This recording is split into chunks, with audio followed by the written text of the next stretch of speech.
सभी को good evening. हम लोग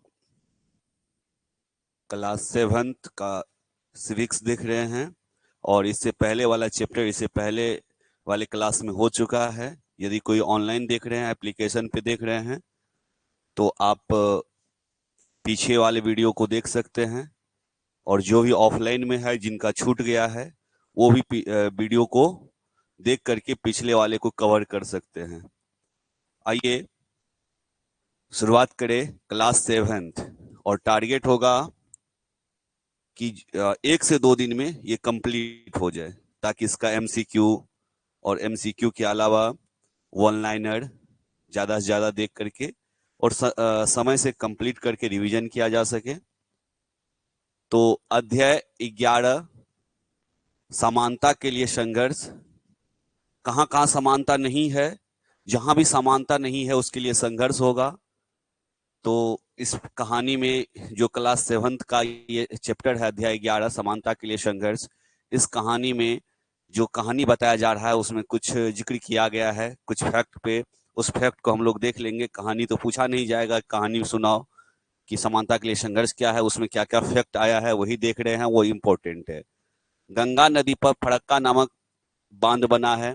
तो क्वेश्चन कैसे बनाता है, फरक्का बांध किस नदी पर बना है? गंगा नदी पर बना है। कब बना है? 1975 में बना है। और किस जिला में है? मुर्शिदाबाद जिला। और किस राज्य में? पश्चिम बंगाल। तो ये प्रश्न पूछा जाएगा, इसे याद रखेंगे। जीने के लिए न्यूनतम आधार की समाप्ति से त्रस्त मछुआरों ने अपना हक के लिए संघर्ष का ऐलान किया और 1982 से कहल गांव के कागज टोले से किया गया। तो न्यूनतम आधार पे उनको जो भी आवश्यकता होगी जीवन जीने के लिए, उसके लिए जो संघर्ष किया, उसकी कहानी है इसमें। तो ये पूछा जाएगा कब हुआ है, तो 1982 में। और कहाँ से? तो कहलगांव से, कागज टोले, पश्चिम बंगाल। आइए, 1991 ईस्वी में सरकार ने राज्य को जल कर से मुक्त कर दिया। मछुआरे पे भी टैक्स लगता था जल कर के रूप में, वाटर टैक्स के रूप में, इसे समाप्त कर दिया। और गंगा नदी के किनारे बसे मछुआरों को किसी भी प्रकार का कर नहीं देना पड़ता। जब समाप्त हुआ तब की बात है। 1990 में गंगा पर सुल्तानगंज से पीर पैंती तक मुगल काल से चली आ रही जमींदारी व्यवस्था को भी सरकार ने समाप्त कर दिया। जमींदारी व्यवस्था भी समाप्त हो गया 1990 में। तो यही सब इस कहानी में है, इस संघर्ष में है। 1990 में गंगा पर सुल्तानगंज से पीर पैंती कहाँ है? ये भागलपुर के आसपास है इलाका। तो मुगल काल से जो जमींदारी व्यवस्था चली आ रही थी उसे समाप्त कर दिया गया। और इस चैप्टर में जो सबसे इंपॉर्टेंट फैक्ट है वो ये है, ज्योतिबा फुले से संबंधित। किससे संबंधित है? ज्योतिबा फुले से संबंधित है। ज्योतिबा फुले को जानते हैं? इनके पत्नी का नाम बताइए तो, जानते हैं तो? सही जवाब है सावित्री बाई फुले। ठीक है। ने सत्यशोधक समाज, जैसे कि आप याद करते हैं ब्रह्म समाज, ब्रह्म समाज जैसे याद करते हैं आप आर्य समाज। ब्रह्म समाज के संस्थापक राजा राम मोहन राय। आर्य समाज के संस्थापक दयानंद सरस्वती। ठीक उसी तरह से एक और समाज बनाया था, सत्यशोधक समाज। तो सत्यशोधक समाज के संस्थापक ज्योतिबा फुले। ठीक है। के बैनर तले दलित जातियों को उत्थान हेतु प्रभावी आंदोलन चलाया गया। और इस आंदोलन का मुख्य बिंदु क्या था, फोकस बिंदु क्या था? शिक्षा, सामाजिक न्याय आदि, कि दलितों को भी शिक्षा मिल सके, समाज में उचित उसको मान सम्मान मिल सके, सामाजिक न्याय इत्यादि के लिए चलाया गया। तो इसे प्रश्न पूछने के लिए घुमा के भी पूछ सकता है कि दलितों के उत्थान के लिए निम्न में से कौन सा आंदोलन चलाया गया या किसने चलाया? तो आंदोलन पूछा जाएगा, सत्यशोधक समाज का आंदोलन था। और किसने चलाया गया? तो ज्योतिबा फुले। और किस राज्य से है ये ज्योतिबा फुले? उत्तर प्रदेश। ठीक है। तो ये सभी प्रश्न पूछे पूछे जाने की संभावना है। और सत्यशोधक समाज की स्थापना 1873 ईस्वी में पुणे महाराष्ट्र में हुई है। सत्यशोधक समाज की स्थापना वहां पे हुई है। आइए, एनसीईआरटी की है, एनसीईआरटी की क्लास सेवंथ की का चैप्टर पहला है समानता। एससीईआरटी कंप्लीट हुआ, 11 चैप्टर में कंप्लीट हो गया। 11वां चैप्टर चल रहा था एससीईआरटी का। क्लास सेवंथ एससीईआरटी कंप्लीट हुआ, क्लास सेवंथ एनसीईआरटी देखिए। और पहला चैप्टर है समानता। जूठन एक बुक है, आप लोगों ने इंटर में जूठन पढ़ा होगा, याद है? जूठन पूछा जाता है इनके लेखक। ओम प्रकाश वाल्मीकि, ये भी दलित समुदाय से आते हैं और दलित परिवार से भी है। इस कहानी में क्या बताया गया है कि एक जमाना था जब भोज होता था, तो भोज में पत्तल उठाना पड़ता था और इनको खाने को क्या मिलता था, तो पत्तल पे जो छूटा बच जाता था वही जूठा खाना। तो वहीं से ये कहानी की शुरुआत हुई है। जूठन रोंगोटा खड़ा कर देने वाली कहानी है। ऐसा किसी भी मानव समाज में उचित नहीं है। सोचिए कि कोई भी जानवर के जैसा सलूक हुआ कि दलित के नाम पे उसे जूठन खिलाया जा रहा है, तो जानवर जैसा सलूक हुआ। ऐसा नहीं होना चाहिए किसी भी समाज में। ये राजा रजवाड़े के समय की बात है, कहानी है, ठीक है। उस समय ये आत्मकथा है। किनकी आत्मकथा है? ओम प्रकाश वाल्मीकि की। और इसमें बताया गया कि जब ओम प्रकाश वाल्मीकि छोटे थे तो उनके साथ ये भेदभाव हुआ था, और हिंदी भाषा में विशेषज्ञता हासिल की है। और इस पुस्तक में दलित जाति में जन्मे लेखक की कठिनाई और संघर्ष का वर्णन किया गया है। और ये किससे संबंधित है? जाति प्रथा से। जाति प्रथा से, जाति भेदभाव जो हुआ है दलित के साथ, इससे संबंधित है। तो ये ओम प्रकाश वाल्मीकि। आप लोगों ने हाल फिलहाल में एक और कविता सुनी होगी, वो भी लिखा गया तो किसी और के द्वारा, कहानी किसी और के द्वारा लिखा गया था। ठाकुर का कुआं। कोई नहीं परिचित है? न्यूज ने देखते हैं, कोई बात नहीं। ठाकुर का कुआं एक कहानी है। मतलब ठाकुर के कुआं में पानी लेने दलित जाता तो कहता कुआं छुआ जाएगा, कुआं पे नहीं आना है। उस कहानी में ये है, और उसको कविता का रूप दिया ओम प्रकाश वाल्मीकि, ठीक है। ठाकुर का कुआं सुन लीजिएगा, कविता मोबाइल सब पे होगा, ठीक है। तो इसमें बताया गया है। और भारतीय संविधान के में कितने मौलिक अधिकार की बात की गई है? 6 मौलिक अधिकार है। और इन 6 मौलिक पहले कितना था मूल संविधान में? 7 था। किस मौलिक अधिकार को हटा दिया गया? संपत्ति के अधिकार को हटा दिया गया है। और जो पहले 7 था, मोरारजी देसाई 44वें संविधान संशोधन 1978 में संपत्ति के अधिकार को समाप्त कर दिया, और इसे किस में रख दिया गया है? 300 के क में डाल दिया गया। और 300 के क क्या है? 300 का क क्या है? विधि का अधिकार है।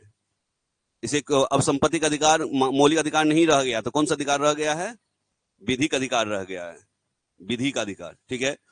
तो ये इतना कहानी आपको याद रखना है, कंठस्थ करना है, क्योंकि ये बहुत ज्यादा इंपॉर्टेंट है। ये वाला पॉइंट कितना क्वेश्चन बन सकता है पूछना चाहे तो। वर्तमान में कितने मौलिक अधिकार है? 6 है। पहले कितना था? 7 था। किस प्रधानमंत्री के कार्यकाल में? तो किस कार्यकाल में? मोरारजी देसाई के कार्यकाल में। और किस संविधान संशोधन के तहत? 44वें संविधान संशोधन के तहत। कितने ईस्वी में? 1978 ईस्वी में। क्या किया गया? संपत्ति के अधिकार को हटा दिया गया, और किसमें रखा गया है? विधि का अधिकार में 300 के क में। तो ढेर सारा क्वेश्चन बना। काउंट कर ले हम पॉइंट को, 1 2 3 4 5 6 क्वेश्चन इतना सही बन गया कि 6 अलग अलग सेपरेट क्वेश्चन बनाया जा सकता है। और मेरी मानिए तो इससे एक इंपॉर्टेंट क्वेश्चन है, इससे क्वेश्चन रहता ही है पॉलिटी में। आइए, मौलिक कर्तव्य की संख्या कितनी है? 11 है। 11 मौलिक कर्तव्य है। और मूल संविधान में कितना था? मूल संविधान में कितना था? तो भाव भाव में आकर के 10 बोल दिए। मूल संविधान में था ही नहीं, तो जोड़ा गया। कब जोड़ा गया? 1976 में। 42वें संविधान संशोधन 1976 में। किसके सिफारिश पे? सरदार स्वर्ण सिंह के सिफारिश पे जोड़ा गया। ये बात है। क्या जोड़ा गया है? मौलिक कर्तव्य जोड़ा गया। पहले था ही नहीं संविधान में, 1976 में पहली बार जोड़ा गया है, ठीक है। और 42वां संविधान संशोधन, जिसको क्या बोलते हैं? मिनी कॉन्स्टिट्यूशन, लघु संविधान। लघु संविधान बोलते हैं। मतलब देखिए, लघु क्या होगा? एक तो संविधान है, एक लघु संविधान। लघु संविधान कहने का तात्पर्य होता है कि इतना ज्यादा संशोधन हो गया, सबको एक बुक का फॉर्मेट दिया जाए तो एक छोटी सी बुक बन जाएगा। इतना ज्यादा उसमें संशोधन हुआ, इसीलिए उसे लघु संविधान कहते हैं, ठीक है। तो सरदार स्वर्ण सिंह की सिफारिश पर वर्ष 1976 में 42वें संविधान संशोधन तहत जोड़ा गया। और जिस समय जोड़ा गया उस समय कितना मौलिक कर्तव्य था? 1976 में 10 था। और कब तक 10 रहा? 2002 तक रहा। और 2002 में ही 86वें संविधान संशोधन के तहत एक और पॉइंट जोड़ दिया गया, 11वां मौलिक कर्तव्य जोड़ा गया, जिसमें क्या लिखा था? 6 से 14 वर्ष के बच्चों की शिक्षा की व्यवस्था कीजिए, ठीक है। ये याद रखेंगे। 86वां संविधान संशोधन 2002 याद रखना पड़ेगा, मजबूरी है ना, याद रहेगा। 8 में से 6 घटाइए, कितना जवाब आया? 2। 2 से 2002, 2 से 2002 और 6 से 14 वर्ष के बच्चे को निःशुल्क और अनिवार्य शिक्षा। याद हो गया? ये सब संशोधन बुक खत्म होते होते तक बहुत कुछ आपके माइंड में रिवीजन हो जाएगा। जो पहले से पढ़ रखे उनके लिए रिवीजन, जो एक बार भी नहीं पढ़े उनके लिए पहला बार। ठीक है। स्कूल के माध्यम से मध्याह्न भोजन योजना की शुरुआत हुई है, MDM, mid day meal, MDM mid day meal. और इसकी शुरुआत कब से हुई है?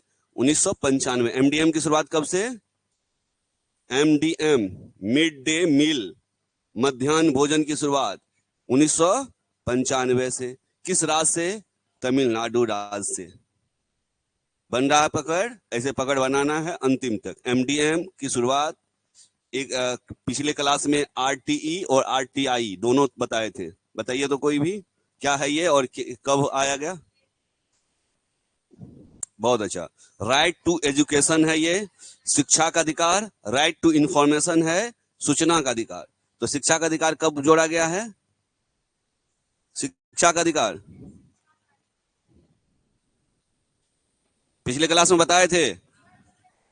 बहुत बदमाशी कर रहे हैं आप लोग, पिटाई भी लग सकती है, ध्यान रखेंगे सब। सही है। Right to information 2005, right to education 2010। ठीक है, याद रखेंगे। यही सब चीज होता है, छोटा छोटा सारा फैक्ट जितना पूछा जाता है ना, 6 क्लास से लेकर के 10 क्लास तक पॉलिटी पढ़ लीजिए ना, कुछ भी नहीं छूटेगा, सब कुछ आ जाएगा। और फिर उसका रिवीजन करवा देंगे वन लाइनर करके। चलिए आगे बढ़ते हैं। नागरिक अधिकार अधिनियम संरक्षण कब लाया गया? 1955 में यह अधिनियम पारित हुआ। अधिनियम पारित हुआ कब? नागरिक अधिकार अधिनियम संरक्षण 1955 में अधिनियम में पारित हुआ है। और इस नियम के माध्यम से किसी भी रूप में अस्पृश्यता, अस्पृश्यता मतलब छुआछूत, ठीक है, अनटचेबिलिटी, ठीक है, अर्थात छुआछूत का आचरण करने वाले को दंड का प्रावधान था। अब से ये फैक्ट वाला ये सब जल्दी आपको लुसेंट सब में नहीं दिखाई देगा, लेकिन पूछता यही सब है, पूछता यही सब है। क्या पूछेगा? अस्पृश्यता जो अधिकार है, अभी अभी आप किसी से छुआछूत मानिए, जैसे कि होटल में खाते हुए, ट्रेन पे सवारी करते, मतलब चलते हुए, क्लास में बैठे हुए, कहीं भी किसी को बोलिए थोड़ा सा साइड हो जाओ, हम छुआ जाएंगे, आप पे केस हो जाएगा। पता है सबको? कपड़ा पहनने का है ना, ये ठंडा लग रहा था। हाँ, सबको पता है ये बात कि यदि ऐसा कुछ बोलते हैं, किसी से भेदभाव करते हैं और सामने वाले को पता चल गया कि ऐसा कोई भेदभाव कर रहा है, तो आप पे केस हो जाएगा। मतलब वो केस करने जाएगा तब आप पे केस होगा, उसका प्रूफ देना होगा आपको कि क्या प्रूफ है कि कोई आपको ऐसा बोला है, ठीक है, तो केस हो जाएगा। ये सब भी जानकारी होना चाहिए आप लोग को। और ये कब बना है?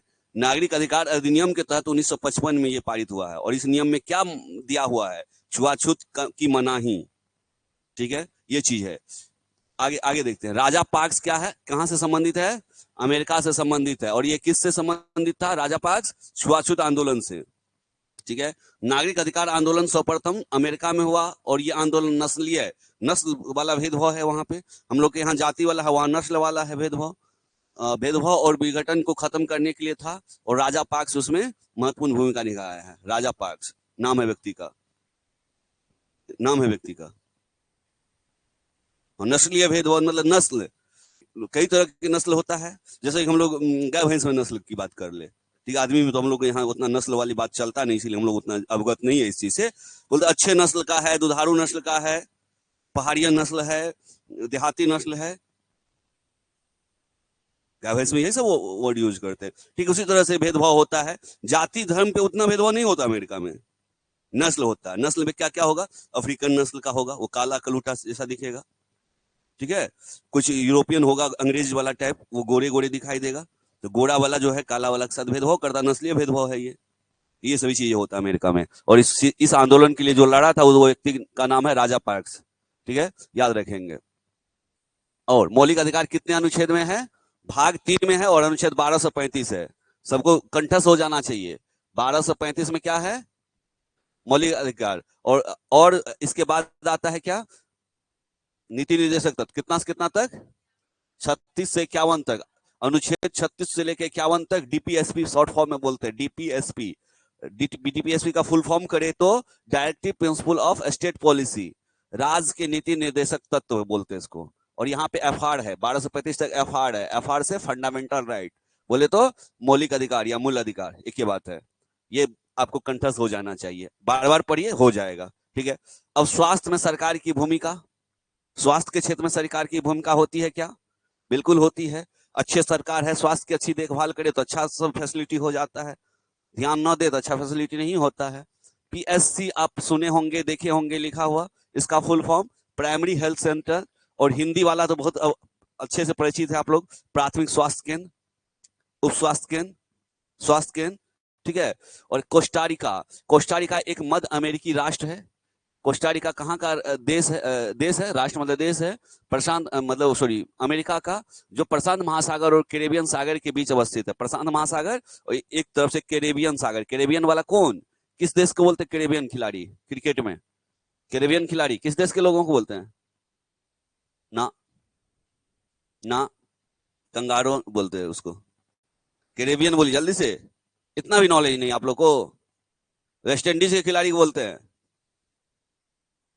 वेस्ट इंडीज के खिलाड़ी बोलते हैं कैरेबियन खिलाड़ी, ठीक है। तो क्यों उसको बोला जाता है काला है, इसलिए नहीं क्योंकि वो कैरेबिया जो ये है सागर है, कैरेबियन सागर है, उसके तट पे बसा है वो देश वेस्ट इंडीज। और वेस्ट इंडीज कोई देश छोटा छोटा द्वीप समूह है, देखेंगे कहाँ पे, मैप में देखिएगा, अमेरिका, उत्तरी अमेरिका के नीचे, नीचे वाले भाग पे है, तो याद रखिएगा ये सब। और कोविड-19 चिकन पॉक्स एक संचारी रोग है, अर्थात संक्रामक रोग है, एक से दूसरे में फैलने वाला रोग है। आगे बढ़ते हैं, राज शासन कैसे काम करता है, राज का शासन, तो राज के पूरे बजट का 40% पंचायत को दिया जाता है, इस तरह से काम करता है, ठीक है। और मुख्यमंत्री और मंत्रियों की नियुक्ति कौन करता है, राज्यपाल करता है। किनकी किनकी नियुक्ति, मुख्यमंत्री और अन्य मंत्रियों की। मुख्यमंत्री की नियुक्ति बहुमत दल वाले नेता को मुख्यमंत्री के रूप में, और मुख्यमंत्री की सलाह से राज्यपाल अन्य मंत्रियों की नियुक्ति करता है। राज्य विधानमंडल के कितने सदन हैं, राज्य विधानमंडल के कितने सदन हैं, 2। हाँ भाजी,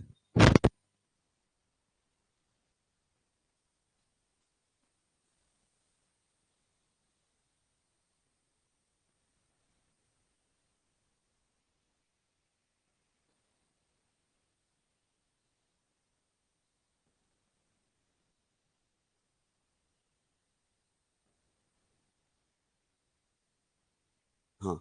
तो राज्य विधानमंडल के 2 सदन, और संसद के कितने सदन, 2। विधानमंडल के 2 सदन का नाम, एक का नाम परिषद, एक का नाम सभा। परिषद मतलब विधान परिषद, सभा मतलब विधानसभा। और संसद के 2 सदन का नाम लोकसभा और राज्यसभा। संसद के 2 सदन और राज्य विधानमंडल के 2 सदन, समझे। जहां पे आप संसद बोलते हैं केंद्र के लिए, ठीक वही वर्ड राज्य विधानमंडल के लिए क्या यूज करिएगा, मतलब राज्य के लिए क्या यूज करिएगा, राज्य विधानमंडल यूज करिएगा। उधर संसद, इधर राज्य विधानमंडल। संसद का 2 भाग, राज्यसभा लोकसभा, ये 2 सदन, सदन 2, लेकिन उसके कुल कितने अंग, तो राष्ट्रपति, राज्यसभा, लोकसभा और राष्ट्रपति अंग में, लोकसभा, राज्यसभा और राष्ट्रपति अंग में 3 अंग। आइए, और सदन में कितना, सदन, सदन में 2, विधान परिषद और विधानसभा। शासन का 3 स्तर। अच्छा, भारत में कितने स्तर का शासन है, 3 स्तर का। एक स्थानीय शासन है, शहर में नगर पालिका है, गांव में पंचायती राज है। एक राज्य स्तर का शासन है जिसपे मुख्यमंत्री है, और एक है केंद्र स्तर का शासन जिसपे प्रधानमंत्री है, ठीक, इस बात को ध्यान रखेंगे। राज्य का प्रमुख कौन होता है, राज्य का प्रमुख राज्यपाल होता है। कौन सा प्रमुख है, संवैधानिक प्रमुख कह सकते हैं। और कौन सा प्रमुख कह सकते हैं इसको, संवैधानिक के अलावा 2 तरह का, वास्तविक या फिर नाम मात्र। हाँ, नाम मात्र और संवैधानिक कह सकते हैं, लेकिन वास्तविक कौन होता है, मुख्यमंत्री। राज्यपाल की नियुक्ति किनके द्वारा, राष्ट्रपति के द्वारा। राज्यपाल की नियुक्ति राष्ट्रपति के द्वारा। बनाते हैं ना, सेट आता है ना, बार बार क्वेश्चन आएगा, आप लोग ज्यादा से ज्यादा सेट प्रैक्टिस करिए, सेट प्रैक्टिस करिए। बुक ले आइए, बताए थे एक बुक का नाम फिर से बता दे रहे हैं सबको, एक रिमाइंडर पब्लिकेशन का बुक आता है, उसमें सब्जेक्ट वाइज भी है एमसीक्यू और मिक्स एमसीक्यू भी है। आप ले करके उसका ज्यादा से ज्यादा एमसीक्यू सॉल्व कीजिए। और जिसको कोई एक के दो सब्जेक्ट पढ़ना तो वो एक के दो सब्जेक्ट पढ़िए, सब पढ़ना तो सब पढ़िए, अपने अपने एग्जाम के हिसाब से पढ़िए, ठीक है। रिमाइंडर पब्लिकेशन का एमसीक्यू होगा, चैप्टर के बाद एमसीक्यू देता है वो। चैप्टर पढ़ा दिया एमसीक्यू दे दिया, चैप्टर पढ़ा दिया एमसीक्यू दे दिया। लाई थे तुम लोग? आज ही लाई हो? है साथ में? अच्छा ठीक है, कल लेकर के सबको दिखा देना। कितना में पड़ा सब बता दो, तो अपने बजट के हिसाब से। 300 रुपया समथिंग पड़ा है, सब अपने बजट के हिसाब से ले लीजिएगा। शायद नहीं आता, साइंस अलग आता है और जीके अलग आता है, एक मिक्स वाला है बुक, ठीक है। अच्छा, मिक्स वाला जिसमें साइंस भी है और जीएस जीके भी है, वो वाला ले लीजिएगा। और जैसे कि आप यहां से पढ़ के जाते हैं, सपोज करते हैं संसद वाला टॉपिक, तो संसद पूरा बना जाइएगा। यदि पढ़ के भूगोल में जाते हैं महाद्वीप वाला, तो महाद्वीप पूरा बना लीजिए। भूकंप पढ़े तो भूकंप बना लीजिए, ज्वालामुखी पढ़े तो ज्वालामुखी बना लीजिए। तब तो आपका पकड़ बनेगा ना। हम पढ़ाए इधर पढ़ते गए पीछे भूलते गए तो नहीं होगा, बनाते हुए चलिए। और जो नहीं बनता, देखिए पढ़ाई का ये रूल है, जो नहीं बनता है उस पर थोड़ा सा ऐसा टिक होना चाहिए आपको कि ये मेरे से नहीं बना है, कि नेक्स्ट टाइम आप जब रिवीजन करेंगे तो फिर एक बार ध्यान देंगे, अरे ये उस दिन नहीं बना था मेरे से, या उसको एक अलग नोट कर लीजिए कॉपी में। ये सब तरीका है पढ़ने का, करिए आप लोग भी ऐसे। आइए, औरत ने बदली दुनिया, सही बात है, औरत ने दुनिया बदल दी है। और इस पे तो बहुत लंबा लंबा डिबेट भी हो जाता है औरत वाली बात पे, और डिबेट इतना लंबा होता है क्या।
तो औरत ने बदली दुनिया, तो इस चीज को समझने के लिए इस कहानी में जो दिया हुआ, इस चैप्टर में जो दिया है, बताया है कि एक ऐसा घर, एक ऐसा परिवार जिसमें कि केवल जेंट्स जो है कमाता है, और एक ऐसा परिवार जिसमें जेंट्स और लेडीज दोनों काम करते हैं, ठीक है।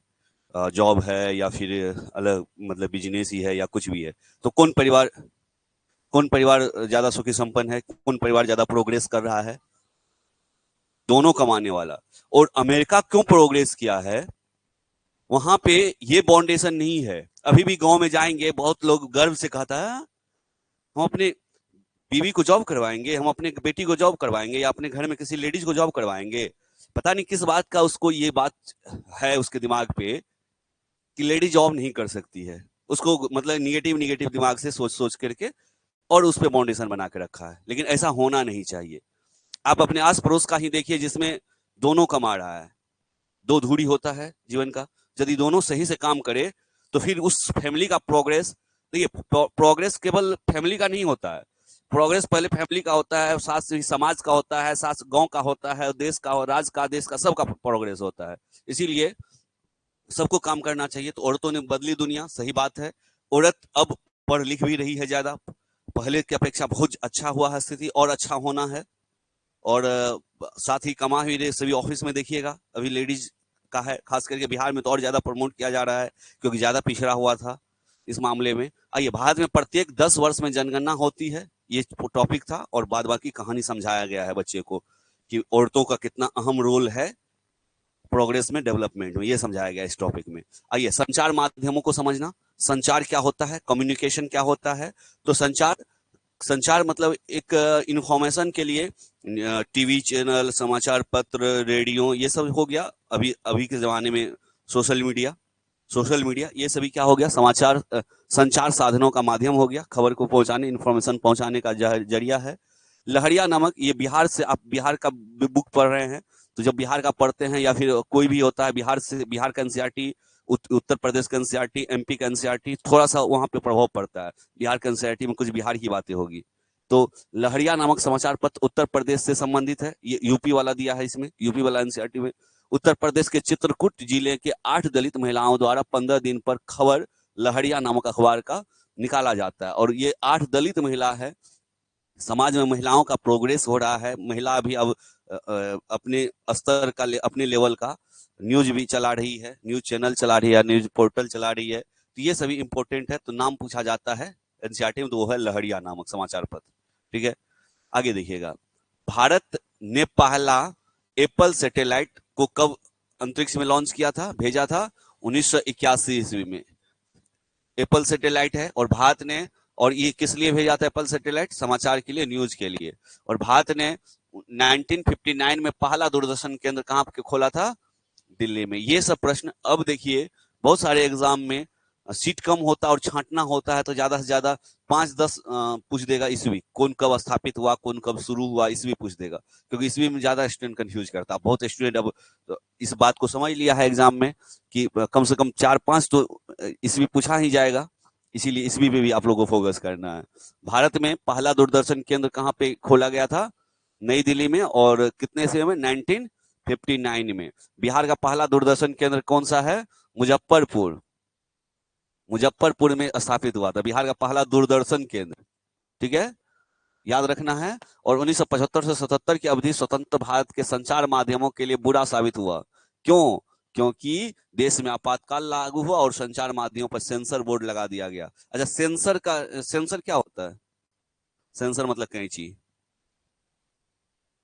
सेंसर मतलब कैंची होता है ना, सीजर मतलब कैंची होता है। अच्छा, उसी वर्ड से बना, सीजर से सेंसर बना है, समझिए।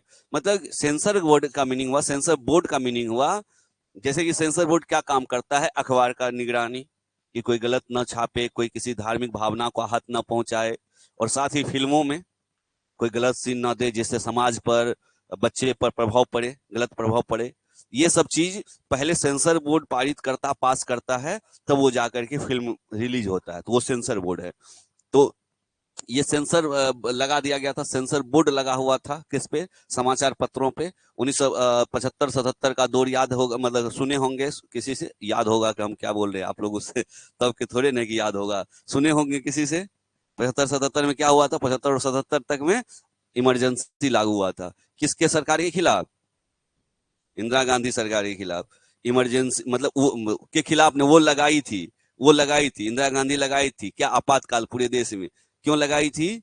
क्योंकि इंदिरा गांधी के समय के जो भी काम हुआ था सरकार में अच्छा नहीं था, और इसके लिए सभी मीडिया वाले लोग, सभी लोग उसको ये हटाने लगे, हटाने के लिए न्यूज़पेपर सब में छापने लगे, नेता लोग विरोध करने लगा, सभी जगह विरोध, धरना प्रदर्शन होने लगा। और उसकी शुरुआत कहाँ से हुई है? इमरजेंसी के खिलाफ जो धरना प्रदर्शन हुआ उसकी शुरुआत कहाँ से? बिहार से। और बिहार में किस नेता ने किया था? जयप्रकाश नारायण। और जयप्रकाश नारायण ने कौन सा आंदोलन चलाया था, नाम बताइए? संपूर्ण क्रांति, ये सब क्वेश्चन है आपका। संपूर्ण क्रांति का नारा किसने दिया?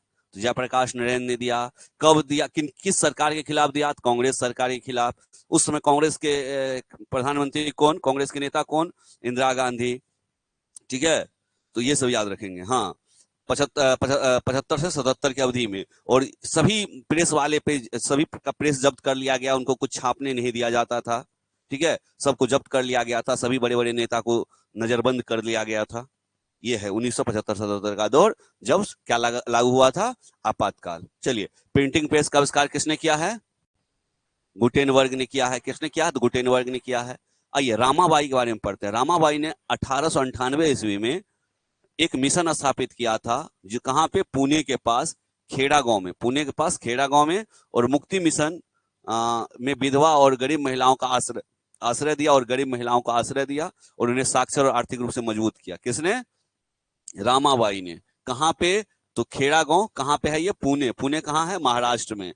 मुक्ति मिशन चलाया और मुक्त किया, मतलब कि जो कुरीतियां हैं उससे मुक्त करने का, इसीलिए मुक्ति नाम दिया इस मिशन का। पूछ देगा आपसे प्रश्न, क्या मुक्ति मिशन किसके द्वारा चलाया गया था? रामाबाई के द्वारा। कितने ईस्वी में? 1898 ईस्वी में। क्या मुक्ति क्या था इसमें? तो गरीब विधवा और गरीब महिलाओं को आश्रय दिया, उसे गरीबी से मुक्त किया। ठीक है, और साक्षर किया और आर्थिक रूप से मजबूत किया। अच्छा, खेड़गांव की एक कहानी है। खेड़गांव में विधवा स्त्री और गरीब औरतों को पढ़ने लिखने और स्वतंत्र होने की शिक्षा दी जाती है खेड़गांव में। ठीक है, ये भी याद रखेंगे, यही खेड़गांव है। और किनके द्वारा? रामाबाई के द्वारा। एक है रामसुंदरी देवी। रामसुंदरी देवी को अक्षर का ज्ञान ज्यादा नहीं था, इसको राज सुंदरी देवी को अक्षर का ज्ञान ज्यादा नहीं था, स्कूल भी नहीं जा पाई थी, और आत्मकथा लिखने वाली पहली भारतीय महिला है। ठीक है, अक्षर का ज्ञान नहीं होने के बाद भी अपने बोल करके, किसी से लिखवा करके अपनी आत्मकथा लिखी है। और रामाबाई ने 1898 मुक्ति मिशन का स्थापना किया। उस बात का रिपीटिशन हो गया, कोई बात नहीं। यौन प्रताड़ना सुरक्षा कानून कब आया है? 1997 ईस्वी में चलाया गया। और अंतर्राष्ट्रीय महिला दिवस कब? 8 मार्च को अंतर्राष्ट्रीय महिला दिवस, भी याद रखना है। और घर के अंदर हिंसा विरोधी कानून कब लाया गया? 2006 में। और राज सुंदरी देवी ने अपनी आत्मकथा किस भाषा में लिखी थी? बांग्ला में। और पहली बंगाली आत्मकथा पुस्तक का नाम है अमर जीवन, माई लाइफ। इंग्लिश में इसका ट्रांसलेट करे तो माई लाइफ, और ऐसे बोले तो अमर जीवन, अमर जीवन। आइए, हमारे आसपास के बाजार आप गए हैं, और जो बुक में दिया है, रुई कपास के बीज से प्राप्त होता है। इस बाजार में जो दिखा है उनके बारे में लिखा हुआ है। अब बताइए, रुई कहाँ से आता है? रुई कपास से आता है अक्सर। और उस रुई कपास से रुई से धागा, धागा से कपड़ा, सूती कपड़ा। ठीक है, और रेशमी कपड़ा कहाँ से? पौधा से। जी जी जी, कहना आसान है। रेशमी कपड़ा पौधा से आता है, फिर पौधा से। शहतूत के कीड़े, हाँ, वो अपने लार्वा छोड़ता है, उसी से निकाला जाता है। ठीक है, ये चीज है। और शहतूत के वृक्ष पे होता है शहतूत का कीड़ा। ठीक है, वो कीड़ा होता है। तो ये है। तो तमिलनाडु सरकार निःशुल्क स्कूल यूनिफॉर्म कार्यक्रम चलाती है, और पावरलूम बुनकरों की सरकार सहकारी समितियों से कपड़ा खरीदती है। तो ये उसको ये कर रहा पावरलूम। देखिए, दो चीज होता है, एक हैंडलूम होता है, एक पावरलूम होता है। क्या अंतर है हैंडलूम और पावरलूम में? हैंडलूम और पावरलूम वर्ड को समझिएगा सभी, क्योंकि इससे क्वेश्चन बन सकता है। बताइए कोई। ठीक है, हथकरघा सुने थे? हाथ से कपड़ा बुनना, हथकरघा हैंडलूम हो गया। अब पावरलूम हो गया मशीन पे कपड़ा बुनना। ये हैंडलूम और पावरलूम वाला वर्ड है। ठीक है, तो पावरलूम बिजली चलित करघा है, पावरलूम बोले मशीन, मशीन तो बिजली। आइए, इरोड बाजार कहाँ पे है?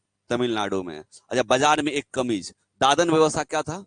ददनी प्रथा बोलते थे, या दादन व्यवस्था, दोनों वर्ड यूज होता है। दादन या ददनी, दादन या ददनी प्रथा। ठीक है, दादन व्यवस्था में जहां व्यापारी कच्चा माल देता था और तैयार माल प्राप्त करता था, और व्यापारी और बुनकर के बीच व्यवस्था थी। क्या होता था? कच्चा माल दे दिया, कोई भी पहले जैसे कि सूती कपड़ा बनाना है तो कपास दे दिया, और उससे क्या खरीदेगा, कपास भी दिया और उससे कपड़ा खरीदेगा। ये ददनी व्यवस्था, ददनी व्यवस्था में होता क्या था, पहले ही ज्यादा लोन दे दिया जाता था, रुपया पैसा दे दिया जाता था, और इस वजह से जो कपड़ा बुनकर था उसे कम में कपड़ा खरीदता था। इससे घाटा किसको है, कपड़ा बुनकर को। उनको चाहिए कपड़ा बुनकर को, क्या चाहिए, कपड़ा बनाने के लिए कच्चा सामग्री चाहिए। कच्चा सामग्री कौन दिया, धनी व्यापारी दे दिया कि अभी तुमको जरूरत है खरीदने का कपास, तो ले लो पैसा। और जब खरीदने की बारी आती थी तो कम में खरीदता था। यही अदनी व्यवस्था। और कुरनूर कहाँ है, तो आंध्र प्रदेश में, वही की कहानी है। समानता के लिए संघर्ष। तवा नदी महादेव की पहाड़ी से निकलती है, और तवा जलाशय कहाँ है, मध्य प्रदेश में है। तवा नदी कहाँ से निकलती है, महादेव की पहाड़ी से निकलती है, और कहाँ तवा जलाशय, मध्य प्रदेश में है। इस तरह से जो इंपॉर्टेंट फैक्ट हो सकता था दोनों को मिक्स करके बताए हैं, और मैक्सिमम फैक्ट कंप्लीट हुआ है। अब आते हैं क्लास 8 के सिविक्स पे। क्लास 8 के सिविक्स पे आइए देखते हैं। और ये बुक कौन सा है, क्लास 8 में आप लोग देखे होंगे या पढ़े होंगे, ठीक है। किन्हीं किन्हीं के समय ये बुक नहीं भी चलता होगा, उस समय कुछ और बुक चलता था, लेकिन अक्सर मैक्सिमम स्टूडेंट के समय ये बुक चला होगा, ठीक है। और ये है सामाजिक और आर्थिक और राजनीतिक जीवन, ठीक है। अर्थव्यवस्था भी इसी में है, भाग 3 है।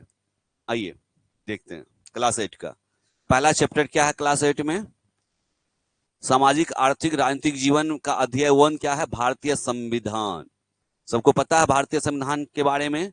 भारतीय संविधान से बहुत सारा क्वेश्चन होता है। और उस संविधान में शिक्षा का अधिकार अधिनियम कब आया था, 2009 में। और एक बुनियादी कानून कब बन के लागू कब हुआ, 1 अप्रैल 2010 को। तो क्वेश्चन कैसे सेपरेट करेगा, 2 क्वेश्चन बनाने का होगा इसको तब। तो ये कहेगा शिक्षा का अधिकार अधिनियम कब आया, अधिनियम कब लाया गया, 2009 में। लागू वर्ड पूछेगा, लागू कब हुआ, तब 2010 में। और यही है RTE, राइट टू एजुकेशन, शिक्षा का अधिकार। और जैसे कि क्या है शिक्षा का अधिकार, अभी भारत में क्या कानून है, 6 से 14 वर्ष के लड़के और लड़कियों को किसी भी विद्यालय में प्रवेश देने की मना नहीं किया जा सकता है। और प्रत्येक 3 किलोमीटर के दायरे में कक्षा 8 तक की पढ़ाई है तो सरकारी विद्यालय का होना अनिवार्य है।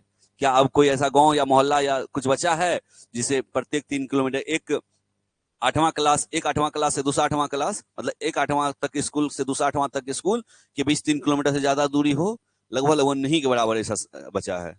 लगभग हर जगह हो गया है। सोचिए जरा, देखिए अपने गांव घर को याद करिए, है बहुत दूर दूर पे 8वां तक स्कूल नहीं, नजदीक नजदीक। हाँ एक्सेप्शन होगा, कुछ एक्सेप्शन होगा, वहां आबादी कम होगी तो वहां होगा 10-15 किलोमीटर की बात अलग बात है, लेकिन जहां आबादी है वहां बन गया है वो स्कूल।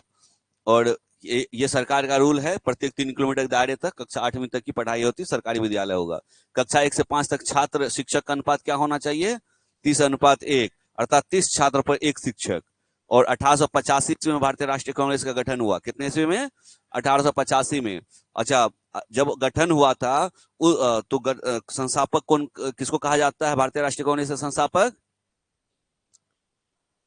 ठीक है। और प्रथम जो है इसके अध्यक्ष कौन बने, व्योमेश चंद्र बनर्जी अर्थात WC बनर्जी, पहले अध्यक्ष WC बनर्जी। और इसके संस्थापक जो है वो है एओ ह्यूम, पूरा नाम है एलन, AOO से ऑक्टिवियन, एलन ऑक्टिवियन ह्यूम, याद रखेंगे। और 1920 में भारतीय राष्ट्रीय कांग्रेस ने भारत के लोगों द्वारा अपना संविधान खुद बनाने की स्पष्ट मांग की। तो प्रश्न पूछा जाएगा, भारतीय कांग्रेस ने कब भारत के लोगों द्वारा खुद से संविधान बनाने की मांग की है, 1920 ईस्वी में, ठीक है, संविधान खुद बनाने की मांग की है। और सन 1928 ईस्वी में किसने, मोतीलाल नेहरू और कांग्रेस के अन्य 8 नेताओं ने भारत के संविधान की एक रूपरेखा तैयार की, और जिसे क्या कहा गया, नेहरू रिपोर्ट। आप बार बार पढ़ते हैं नेहरू रिपोर्ट 1928 में लागू हुआ, मतलब बना। तो आप सुने होंगे नेहरू रिपोर्ट, लेकिन आप आज से पहले इस बात पे ध्यान नहीं दिए होंगे कि नेहरू रिपोर्ट होता क्या है, क्या था इसमें। आज जान लीजिए, ये भी कॉन्सेप्ट होगा आपका। ये नेहरू रिपोर्ट था, नेहरू, मोतीलाल नेहरू। अच्छा, एक और देखें गलती करते हुए छात्रों को, स्टूडेंट को, नेहरू देखते ही जवाहरलाल नेहरू ऑप्शन टिक कर लेता। नेहरू रिपोर्ट किसने प्रस्तुत किया, जवाहरलाल नेहरू ने। ऐसा करता है, ये गलत है, क्योंकि नेहरू नाम आते ही जवाहरलाल नेहरू जुबान पे पहले आता है किसी को। यहाँ गलती नहीं करना आप लोग को, आप लोग को पहले सजग रहना। गलती करेंगे तो फिर इसे सुधारने का मौका 5 साल 10 साल बाद आएगा, क्योंकि इस बार जितना वैकेंसी है, फिर आगे कब आएगा नहीं आएगा किसी को नहीं आता पता है। समझ पा रहे मेरी बातों को, समझ पा रहे तो इस बात का ध्यान रखेंगे सभी।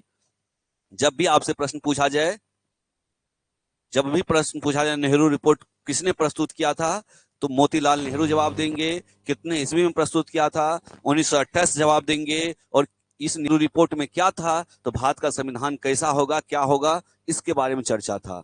ठीक है, नेहरू रिपोर्ट में क्या था, भारतीय संविधान, भारत के संविधान की एक रूपरेखा, रूपरेखा को इंग्लिश में क्या बोलते हैं, ड्राफ्ट, ड्राफ्टिंग तैयार करता, ड्राफ्ट तैयार किया गया था। ठीक है, और 1931 ईस्वी की बात आती है। 1931 ईस्वी में कहां अधिवेशन हुआ था? अधिवेशन वर्ड से परिचित है सभी लोग, ऑनलाइन ऑफलाइन सभी लोग परिचित है अधिवेशन से। अधिवेशन का मतलब हुआ जैसे कि कांग्रेस का अधिवेशन हो रहा है, तो अधिवेशन का मतलब हुआ कांग्रेस का एक मीटिंग, ऑल ओवर इंडिया के कांग्रेस के जो बड़े नेता है वो जाएंगे, उस मीटिंग में भाग लेंगे और एक साल में क्या किया है उसका अपना रिपोर्ट प्रस्तुत करेंगे और अगले एक साल क्या करना है इस बारे में चर्चा करेंगे। कैसे चुनाव लड़ेंगे, कैसे आंदोलन करेंगे, कैसे लोगों से मिलेंगे, जनता का सेवा करेंगे, इस बात पे चर्चा होती है। ये होता अधिवेशन, मतलब मीटिंग, बैठक, अधिवेशन होता है।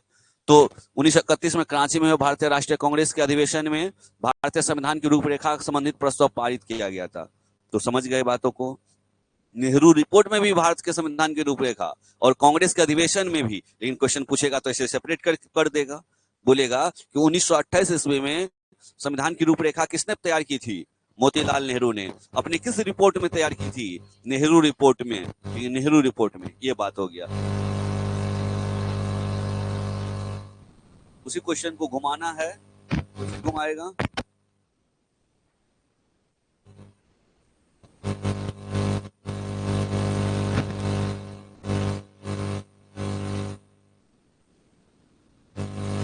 क्वेश्चन को घुमाना होगा इसको, तो फिर घुमाएगा कि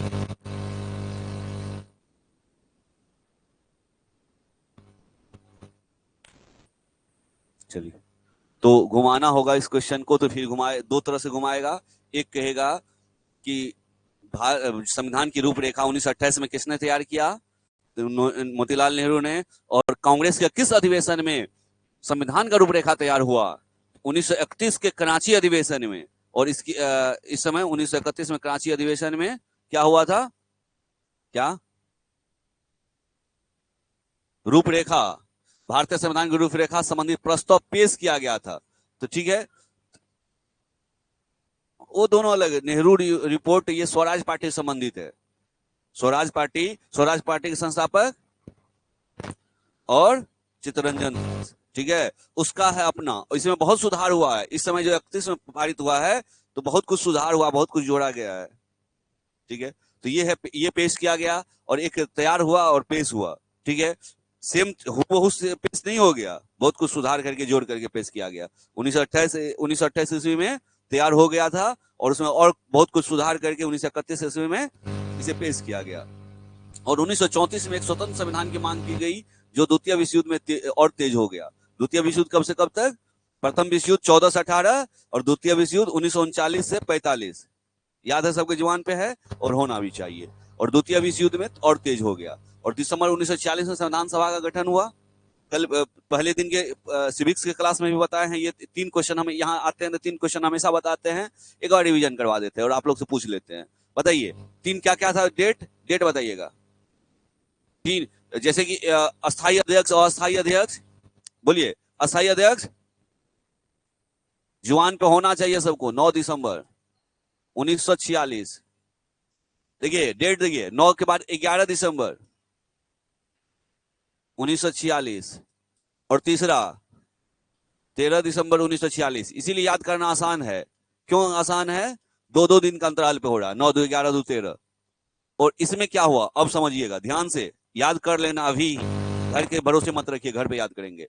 9 दिसंबर को अस्थायी अध्यक्ष बनाया गया किन्हें, डॉक्टर सच्चिदानंद सिन्हा को। 11 दिसंबर को अस्थायी अध्यक्ष बनाया गया किन्हें, डॉक्टर राजेंद्र प्रसाद को। और 13 दिसंबर को उद्देश्य प्रस्ताव पारित हुआ, किनके द्वारा, पंडित जवाहरलाल नेहरू के द्वारा उद्देश्य प्रस्ताव। और यही उद्देश्य प्रस्ताव आगे चल के क्या बन गया, प्रस्तावना। ठीक है, प्रस्तावना बना। ये 3 डेट याद रखेंगे।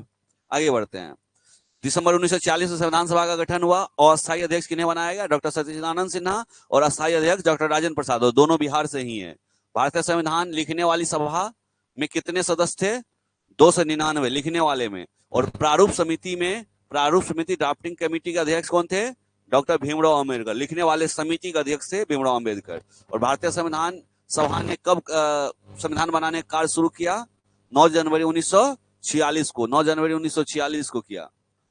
और 26 नवंबर 1949 को संविधान लिखने का कार्य पूरा हो चुका था। कब हुआ? 1949 को। और 26 जनवरी 1950 को संविधान क्या हुआ? लागू हुआ। और इस क्वेश्चन पे आते हैं तो एक क्वेश्चन हम फर्स्ट दिन के सिविक्स के क्लास में भी रिवीजन किए थे, आज फिर से करते हैं। क्या प्रश्न पूछा जाता फंसाने के लिए कि संविधान को कब अधिनियमित किया गया? 26 नवंबर 1949। कब अधिनियमित आत्मर्पित कब किया गया था? उसी दिन अधिनियमित आत्मर्पित और अंगीकृत। क्यों इस एक ही डेट है? क्योंकि आप जब प्रस्तावना पढ़ते हैं तो प्रस्तावना के अंतिम लाइन पढ़िएगा तो हम आज संविधान सभा को एतद द्वारा इतने तारीख को संविधान को आत्मर्पित, अंगीकृत और अधिनियमित करते हैं। अर्थात वह एक है लागू करना, एक अपने आत्मा से स्वीकार करना, ठीक है, एक कानून का रूप देना। ये मतलब हुआ तीनों वर्ड का। भारतीय राष्ट्रीय कांग्रेस द्वारा कितने पैसे वार्षिक चंदा करके क्या किया जाता था? सदस्य बनाया जाता था। वही सदस्य बनाया जाता था 25 पैसे चंदा करके। 25 पैसा मतलब 25 पैसा शुल्क था, फी था। आपको भारतीय राष्ट्रीय कांग्रेस का सदस्य बनना होता उस समय तो आपको 25 पैसा देना होता। और जिससे कांग्रेस में शामिल होने वाले लोगों की संख्या बढ़ी और ये कम था। कम इसीलिए रखा गया ताकि ज्यादा से ज्यादा लोग बढ़ सके और पैसा भी हो सके। और यह 1920 नागपुर अधिवेशन में लिया गया, जिसकी अध्यक्षता यह निर्णय कांग्रेस के किस अधिवेशन में लिया गया कि प्रत्येक से 25 पैसे ही लेंगे? 1920 के नागपुर अधिवेशन में। और जिसकी अध्यक्षता कौन कर रहे थे? वीर राघवाचार्य इनके द्वारा किया गया। नागपुर अधिवेशन भी याद रखेंगे, 25 पैसा भी याद रखेंगे और वीर राघवाचार्य को भी याद रखेंगे। वयस्क मताधिकार की मांग क्वेश्चन किए थे, याद आ रहा है? रिवीजन तो ऐसे ही होगा ना कि एक ही चीज को बार बार हम रिपीट करते रहे। क्या बोले थे कि एक एग्जाम में पूछ दिया, सब मुंह देखने लगा एक दूसरे का। क्या पूछा था? Adult franchise. एडल्ट का मतलब वयस्क, फ्रेंचाइजी का मतलब मताधिकार। एडल्ट फ्रेंचाइजी का एज क्या है भारत में? 18 वर्ष। वयस्क मताधिकार की मांग करना समानता की तरफ उठाए जाने वाले पहला महत्वपूर्ण कदम था। वयस्क मताधिकार, जितने भी लोग वयस्क है, चाहे वो अमीर है, गरीब है, दलित है, अछूत है, शूद्र है, वैश्य है, सबको, महिला है, पढ़ा लिखा है, नहीं है, सबको अधिकार दे दिया गया कि वयस्क है वोटिंग कर सकता है। ये समानता की तरफ बढ़ाया गया पहला कदम है। समानता की तरफ बढ़ाया गया, ये पहला और महत्वपूर्ण कदम था। और संविधान सभा की बैठक कब हुई है? बैठक नई दिल्ली के संविधान सभा भवन में 8:30 बजे शुरू हुई और जिसकी अध्यक्षता डॉक्टर राजेंद्र प्रसाद ने किया। अध्यक्षता, क्योंकि अध्यक्ष थे ये। और भारतीय संविधान के मूल पाठ में कितने अनुच्छेद है? 395 अनुच्छेद। और कितने भाग है? 22 भाग। और कितनी अनुसूचियां था? 8 अनुसूची। अच्छा, मूल में इतना था तो वर्तमान में कितना है? वर्तमान में कुल कितने अनुच्छेद है?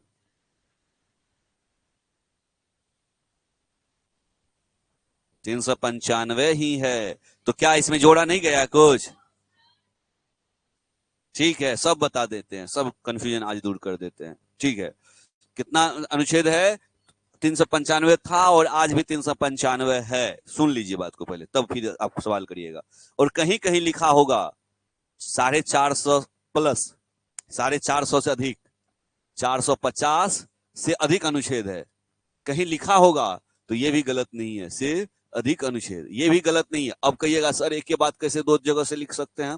दो जगह कह सकते हैं, कह सकते हैं। कैसे?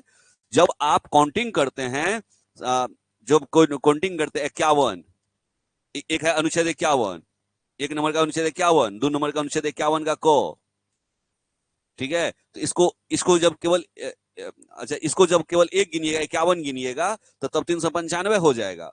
इसको 1, इसको 2 गिनिएगा तब हो जाएगा 450 प्लस। समझ गए बातों को, क्या माजरा है?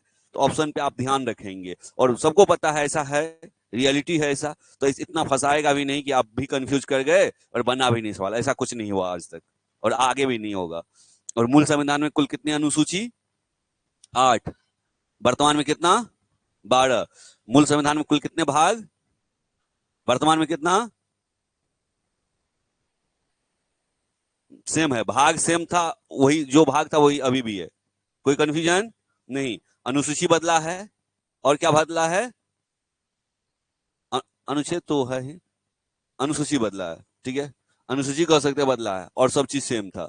और 86वें संविधान संशोधन हुआ, क्या बताया था, 8 में से 6 घटाइए 2, 2 से 2002। और सरकार किनकी, अटल बिहारी वाजपेयी की। 6 से 14 वर्ष के बच्चों को निःशुल्क शिक्षा। तो क्वेश्चन घुमाने का होगा तो पूछ देगा किस प्रधानमंत्री के कार्यकाल में 86वां संविधान संशोधन लागू किया गया, जिसे अनिवार्य शिक्षा दिया गया, अनिवार्य और निःशुल्क शिक्षा। अटल बिहारी वाजपेयी के प्रधानमंत्रित्व के कार्यकाल में ऐसा प्रश्न पूछा जा सकता है, ठीक है। भीमराव अंबेडकर ने भारतीय संविधान की आत्मा किसे कहा है, अनुच्छेद 32 को। अनुच्छेद 32 को कहा क्या जाता है, संवैधानिक उपचारों का अधिकार, संवैधानिक उपचारों का अधिकार। उपचार, उपचार क्यों, जब कोई बीमार पड़ जाए तो उपचार, अर्थात जब कोई कानून का उल्लंघन करने लगे, मौलिक अधिकार का उल्लंघन करने लगे, किसी का मौलिक अधिकार छीनने लगे, तब इसके तहत उपचार होता है। और इसके तहत कैसे उपचार होता है, रिट जारी करके। रिट क्या है, रिट जारी किया जाता है। यदि आपके अधिकार को कोई छीन रहा है या कोई सरकार छीन रही है तो आप न्यायालय जा सकते हैं। कौन सा न्यायालय, एससी और एससी दोनों जा सकते हैं, एचसी और एससी, हाई कोर्ट और सुप्रीम कोर्ट दोनों जा सकते हैं। अनुच्छेद अलग अलग है। जब आपको सुप्रीम कोर्ट जाना होगा तो अनुच्छेद कितना, गलत, 32, 32 ये यही वाला है, यही वाला है 32, यही ना है, इसमें सुप्रीम कोर्ट। और जब आपको सुप्रीम मतलब सबसे ऊपर, उच्चतम, सर्वोच्च, सुप्रीम एक ही बात हुआ। हाँ, हाई कोर्ट उच्च न्यायालय, ठीक है। तो क्या बता रहे थे, आपको आपके मौलिक अधिकार को कोई सरकार छीन लिया, नहीं दिया, जितने भी मौलिक अधिकार है, 6 मौलिक अधिकार, कुछ भी छीन लिया आपसे, आपको बोलने नहीं दे रहा, आपको जॉब नहीं करने दे रहा है, तो आप कहां जाएंगे, सरकार के खिलाफ जाएंगे। कहां पे, कोर्ट में। कौन सा कोर्ट, दोनों दोनों कोर्ट, दोनों कोर्ट में, हाई कोर्ट और सुप्रीम कोर्ट। हाई कोर्ट किस अनुच्छेद के तहत, आर्टिकल 226, आर्टिकल मतलब अनुच्छेद 226 के तहत। और सुप्रीम कोर्ट अनुच्छेद 32 के तहत जा सकते हैं, ठीक है, याद रखेंगे इस चीज को। कैबिनेट मिशन के कितने सदस्य थे, 3 सदस्य। कौन कौन, Stafford Cripps, Lord Pethick Lawrence और एवी अलेक्जेंडर, ये 3 है मेंबर। कैबिनेट मिशन के ये 3 मेंबर है, ठीक है, कैबिनेट मिशन के ये 3 मेंबर है। कैबिनेट मिशन ने पाकिस्तान की मांग को कब ठुकरा दिया था, 9 दिसंबर 1946 को अस्थायी अध्यक्ष के रूप में सच्चिदानंद सिन्हा की नियुक्त हुआ था। अच्छा नहीं, ये ऐसे है, कैबिनेट मिशन ने पाकिस्तान की मांग को ठुकरा दिया, बोला नहीं पाकिस्तान की मांग हम नहीं मानेंगे। लेकिन कौन मिशन है या कौन व्यक्ति है जिसने मान लिया, माउंटबेटन योजना के तहत, माउंटबेटन प्लान के तहत पाकिस्तान विभाजन को मान लिया गया। और ठुकराया कब, कैबिनेट मिशन। कैबिनेट मिशन ने बोला नहीं, पाकिस्तान नहीं, अलग नहीं हो सकता, भारत पाकिस्तान एक है। और मांग को माना कौन कौन माना, माउंटबेटन, ठीक है। और 9 दिसंबर की वही कहानी, 1946 में अस्थायी अध्यक्ष, 11 दिसंबर को 1946 में अस्थायी अध्यक्ष के रूप में डॉक्टर राजेंद्र प्रसाद, 13 दिसंबर 1946 को उद्देश्य प्रस्ताव जवाहरलाल नेहरू के द्वारा। वो कहानी जो उधर समझा रहे थे, याद करवा रहे थे आप लोग को। मुस्लिम लीग ने संविधान सभा का बहिष्कार किया, बोला कि नहीं हम नहीं मानते हैं इन संविधान को, ठीक है। और संविधान सभा में महिला सदस्यों की संख्या कितनी थी, 15 महिलाएं थी, ठीक है। संविधान समिति के प्रमुख समिति कौन कौन है, संचालन डॉक्टर राजेंद्र प्रसाद, आसान है, संचालन करना, ऑपरेट करना, ऑपरेट मतलब संचालन करना, राजेंद्र प्रसाद ऑपरेट कर रहे हैं, दिमाग में कोई कहानी बना लीजिए, ठीक है। कौन राजेंद्र प्रसाद, वही राजेंद्र प्रसाद जिनके बारे में ये आप बचपन में भी सुने होंगे कि वो इतने राजनीतिक में माहिर थे कि कोई उनसे ज्यादा मार्क्स लाने के लिए उन्हें अपनी बहन को भेज करके उन्हें बात में लगवा दिया राजनीतिक विषय बात करते करते। जब कुछ समय बचा तब याद आया कि आज मेरा एग्जाम है, और जब एग्जाम देने गए और उतना कम समय में इतना अच्छा से लिखे और लास्ट में लिख दिए, the examinee is better than examiner, मतलब एग्जाम देने वाला कॉपी चेक करने वाले से ज्यादा जानता है, ज्यादा अच्छा है। वही डॉक्टर राजेंद्र प्रसाद, वो क्या कर रहे हैं, ऑपरेट कर रहे हैं, संचालन कर रहे हैं। कहानी से जोड़िए ना, क्या मतलब है कहानी से, संचालन। और संघीय संविधान, और जब संघ वाला वर्ड 2-3 बार आएगा और दोनों 3 बार हो जाएगा पंडित जवाहरलाल नेहरू। और प्रांत वाली बात जब भी आएगी तो सरदार वल्लभ भाई पटेल, ठीक है। यही सब कोई ट्रिक होता है, कोई सेंस होता है, उसे आप याद कर सकते हैं, है ना।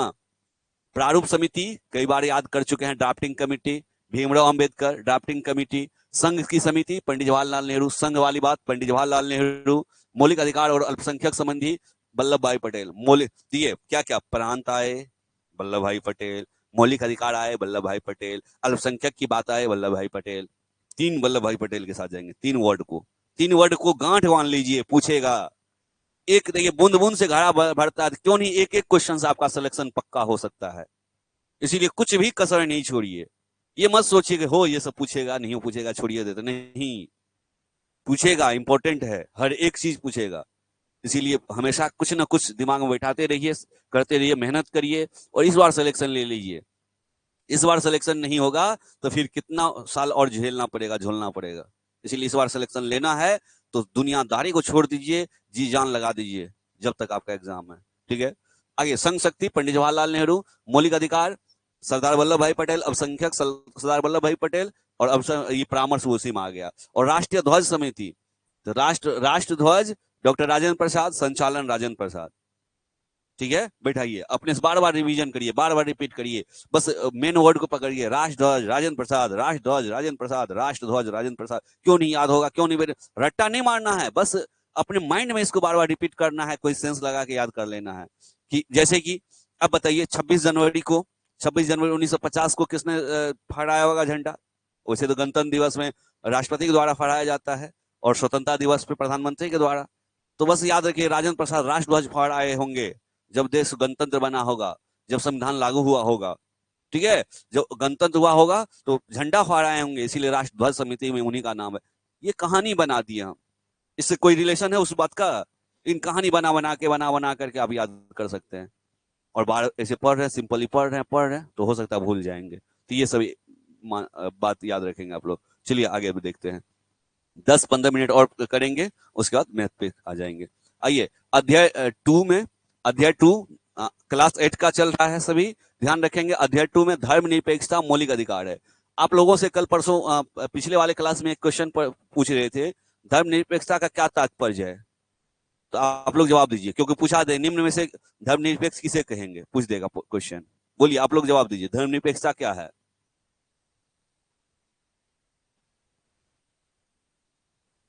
फंस जाएंगे, ऐसा क्वेश्चन वो दे देगा। ठीक है, ऐसा एक ऑप्शन ऐसा भी है, बोले निम्न में से किसे आप धर्मनिरपेक्षता से क्या समझते हैं या क्या तात्पर्य निकलता? 4-5 ऑप्शन दे दिया, भाषा में बना के, सेंटेंस बना के, वाक्य बना के। बोलेगा एक ऐसा राज जहां सभी धर्म के लोग हिलमिल के रहते हैं। सुनते चलिए, एक ऐसा राज जहां सभी धर्म को अपना अपना मंदिर बनाने का, मस्जिद बनाने का, चर्च बनाने का, गिरजाघर बनाने का और गुरुद्वारा बनाने का अधिकार है। एक ऐसा राज जहां की सरकार सभी धर्मों के लिए पैसे देती है और उन्हें प्रमोट करती है। एक ऐसी सरकार जहां पे किसी धर्म से कोई सरकार को कोई मतलब ही नहीं है। तो क्या होगा इसका आंसर? चारों पांचों में से बताइएगा, इतना में से ही।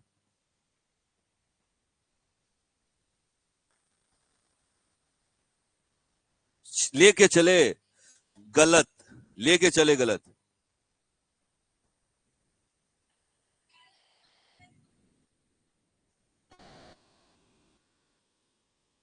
सभी धर्मों के लिए, सभी धर्मों के लिए क्या? सभी धर्मों के लोग हिल मिल के रहते हो जहां। अब सेकंड वाला याद है, बोलो ना क्या है, झूठो सेकंड बोल देती हो।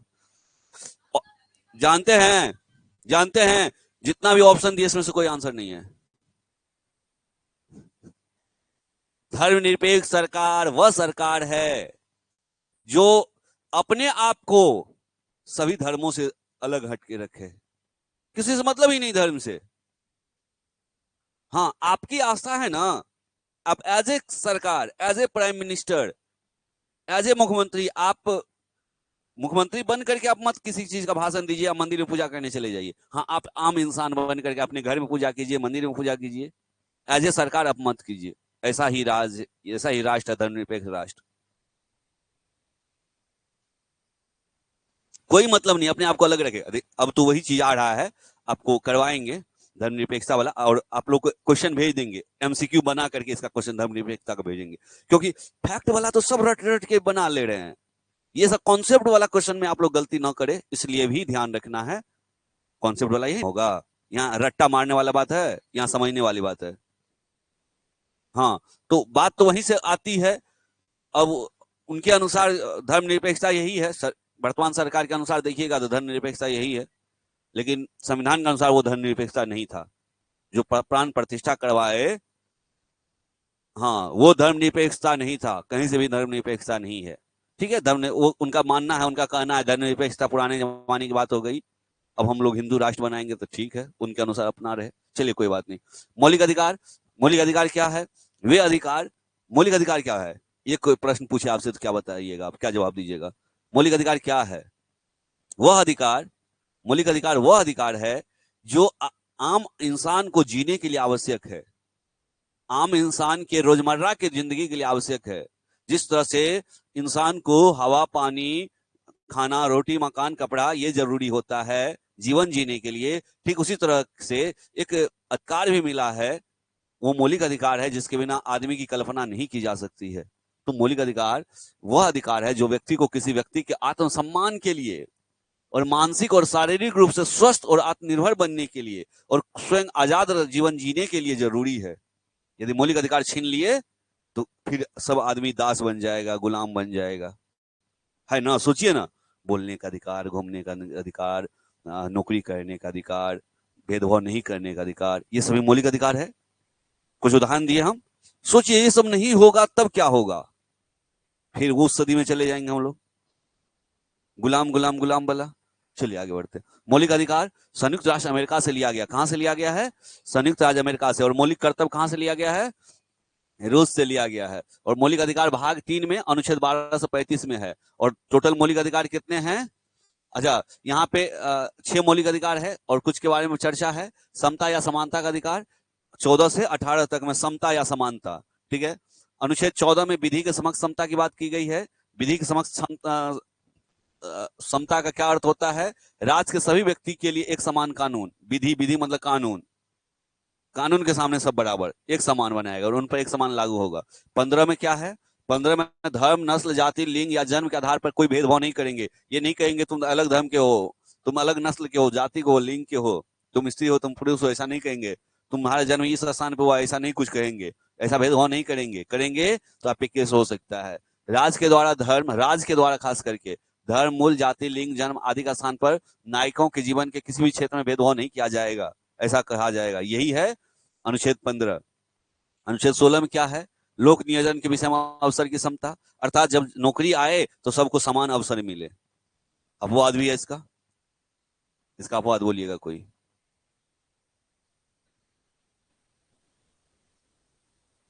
सोलह में क्या लिखा है? लोक नियोजन में अर्थात सरकारी नौकरी में अवसर की समता, सभी को समान अवसर मिले।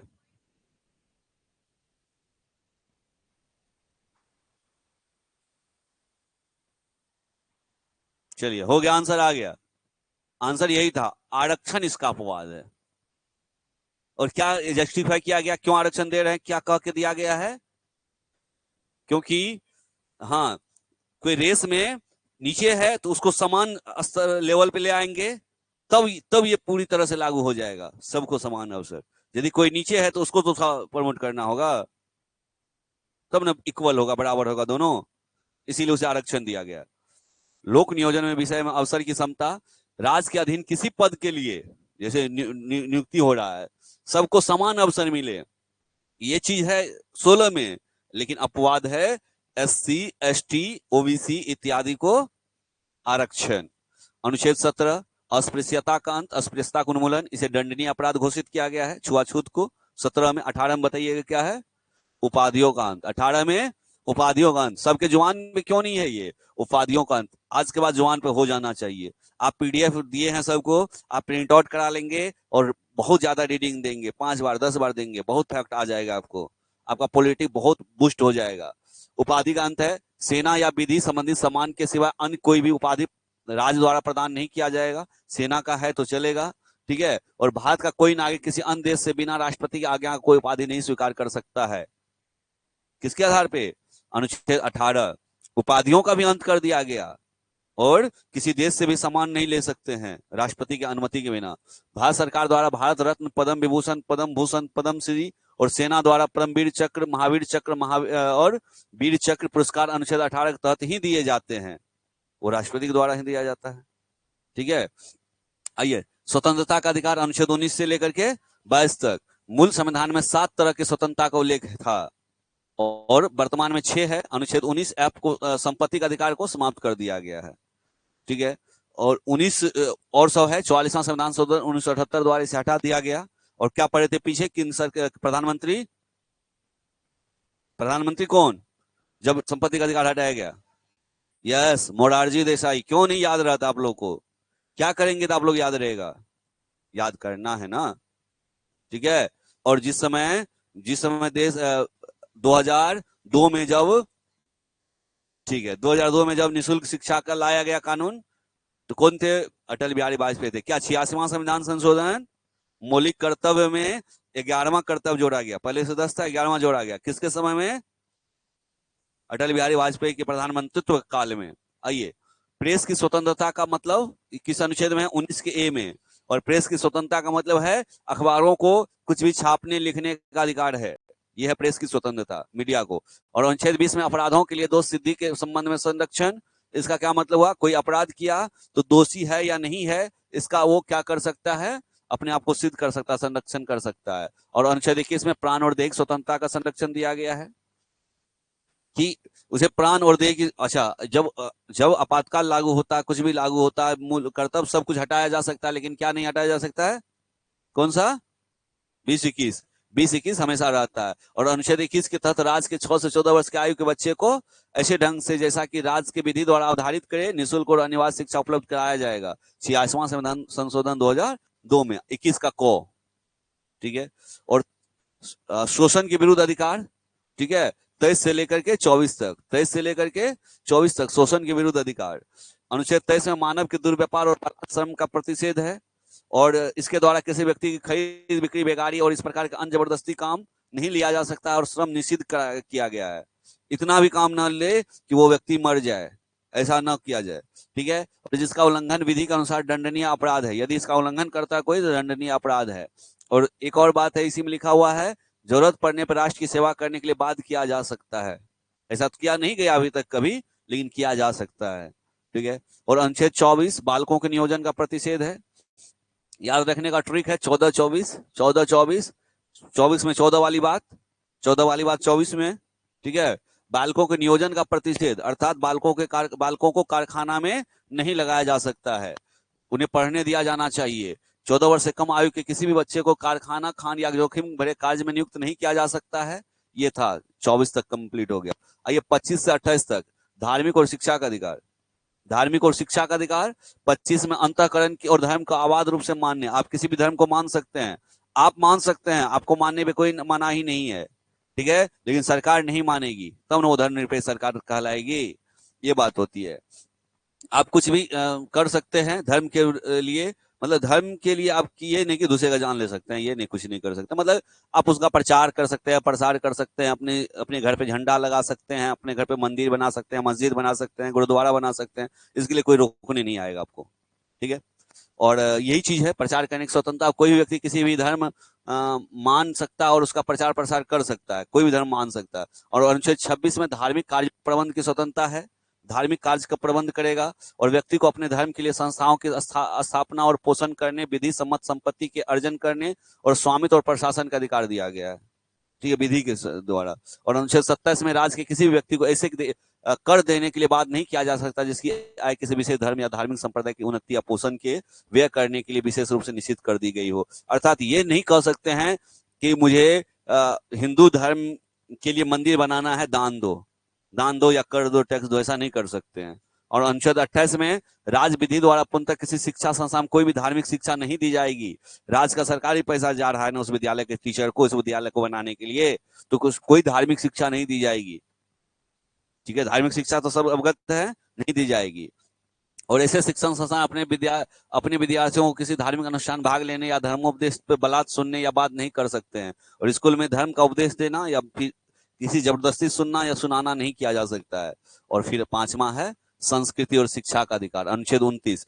अल्पसंख्यक वर्ग, अल्पसंख्यक का मतलब हुआ जिसकी संख्या कम है, ठीक है। माइनॉरिटी बोलते हैं, माइनॉरिटी बोलते हैं अल्पसंख्यक वर्गों के हितों का संरक्षण। कोई भी अल्पसंख्यक वर्ग अपनी भाषा, लिपि और संस्कृति को सुरक्षित रख सकता है। कहेगा कि हम अल्पसंख्यक है, ऐसा नहीं करिए कि हमें बहुसंख्यक की तरह ट्रीट नहीं किया जाए। उन्हें ये छूट मिला है, वो अपनी भाषा बोल सकता है, अपनी जाति लिख सकता है, धर्म संस्कृति मान सकता है और शैक्षिक संस्था में प्रवेश कर सकता है। उन्हें रोका नहीं जाना चाहिए, नहीं जाएगा, ऐसा बात कहा गया है। और 30 में शिक्षा संस्थाओं की स्थापना और प्रशासन का है। उन्हें अल्पसंख्यक को क्या कर सकता है, शिक्षा संस्था का, जैसे कि मदरसा है, जैसे कि ईसाई मिशनरी है, ये सब कर सकता है। वो है, हो रहा है। तब ने लिखा हुआ है अल्पसंख्यक वर्गों का पूरा सम्मान किया जाएगा, इसमें कोई रोक टोक नहीं किया जाएगा। और उसके कोई भी अल्पसंख्यक वर्ग अपनी पसंद का शैक्षणिक संस्था चला सकता है, चला भी रहा है। और सरकार उन्हें उन्हें उसे अनुदान देने में किसी भी तरह का भेदभाव नहीं करेगी। ऐसा नहीं कि एक धर्म के धार्मिक शिक्षण संस्थान को खूब पैसा दे रही है, दूसरे धर्म के शिक्षण संस्थान को पैसा ही नहीं दे, ऐसा नहीं कर सकती है सरकार।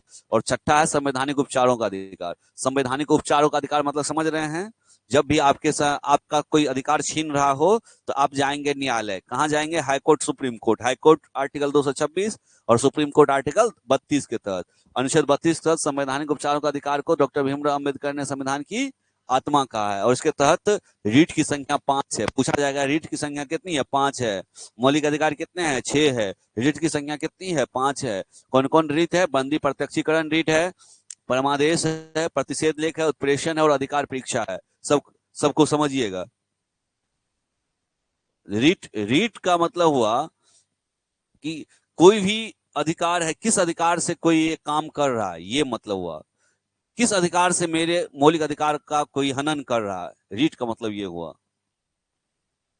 ठीक है। शुद्ध हिंदी भी है इसका कुछ, क्या रीटे लिखा जाता सब जगह, हिंदी तो है ही, हाँ वो तो ठीक है।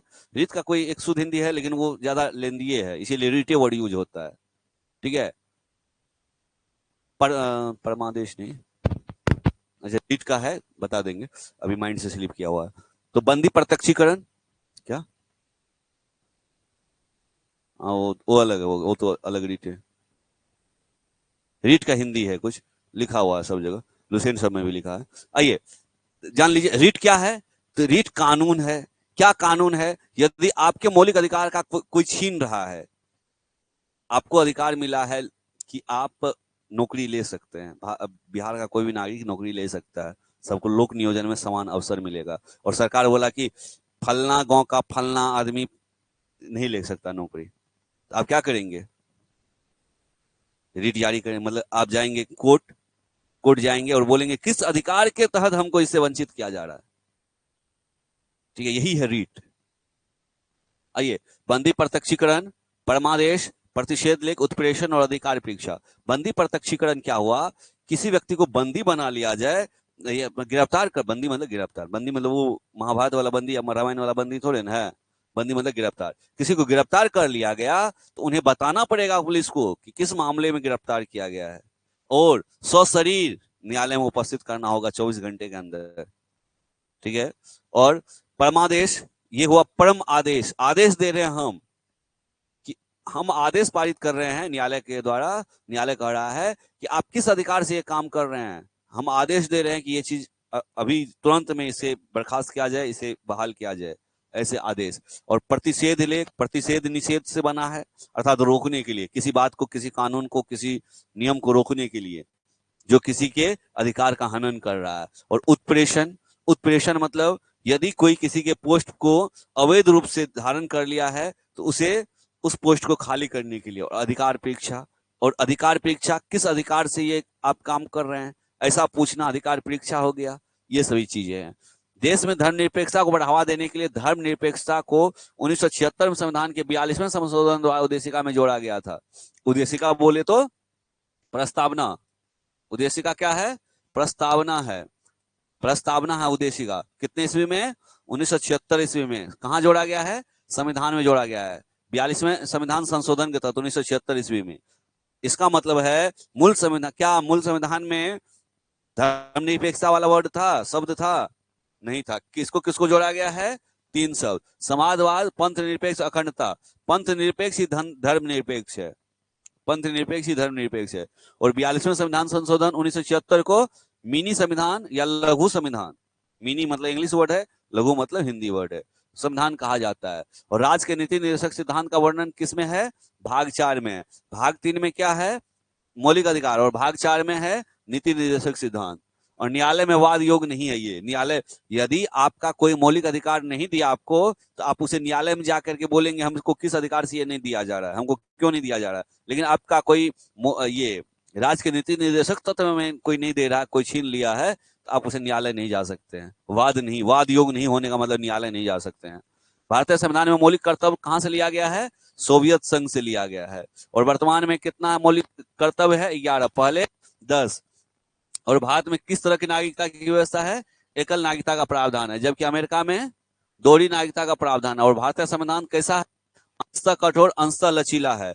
अंशतः मतलब कुछ कठोर कुछ लचीला है, ना तो कठोर ना ही लचीला है।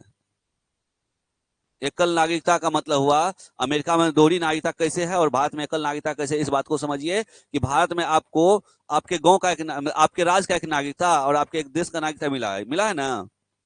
यस, एकमात्र नागरिकता मिला है, वो देश का है, राज्य का नागरिकता नहीं है। ठीक, इसीलिए एकल नाम पड़ा इसका। और अमेरिका में जिस राज्य में रहता उस राज्य का भी नागरिकता उनको मिला है और पूरे देश का भी नागरिकता मिला हुआ है। ये अंतर है। ठीक, यही अंतर है।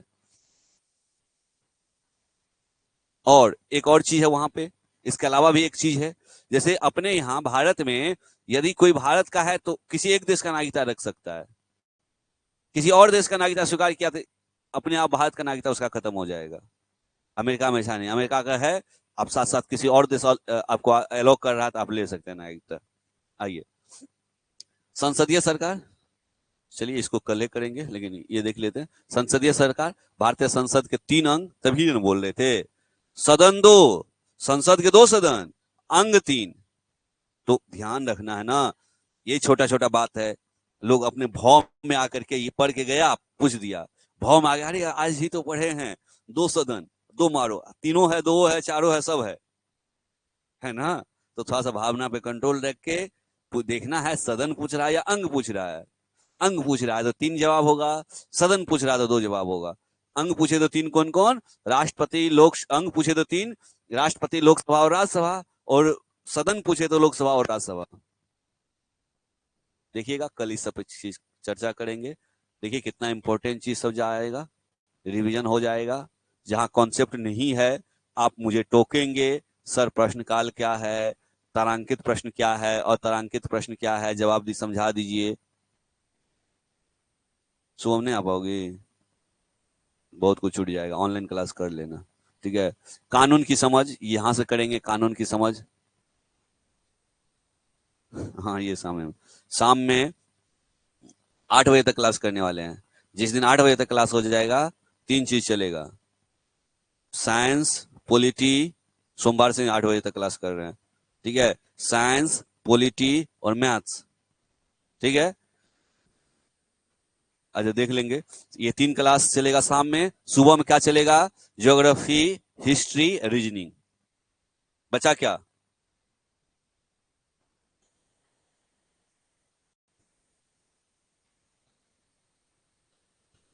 कुछ और बचेगा? वो सब तो इसमें हो जाएगा। इकोनॉमिक्स हो जाएगा, जो पहले समाप्त हो गया उसके जगह पे इकोनॉमिक्स चला देंगे। और अभी से जा सकती हो, ठंड भी लग रही होगी, जाना है तो जा सकते हो, कोई बात नहीं। ठीक है, तो ये सब कल करवाएंगे, आप लोग अपने समय से आ जाइएगा सभी। ठीक है, चलिए, जितने भी लोग ऑनलाइन जुड़े हैं, यूट्यूब से जुड़े हैं, एप्लीकेशन पे जुड़े हैं, सबको थैंक यू। अभी मैथ का सेशन होगा, मैथ का क्लास होगा, जो मैथ का क्लास करेंगे ऑनलाइन, तो वो जुड़ जाएंगे, और जो ऑफलाइन बैच में कर रहे हैं मैथ का क्लास वो बैठेंगे, मैथ का क्लास जो करेंगे बैठेंगे।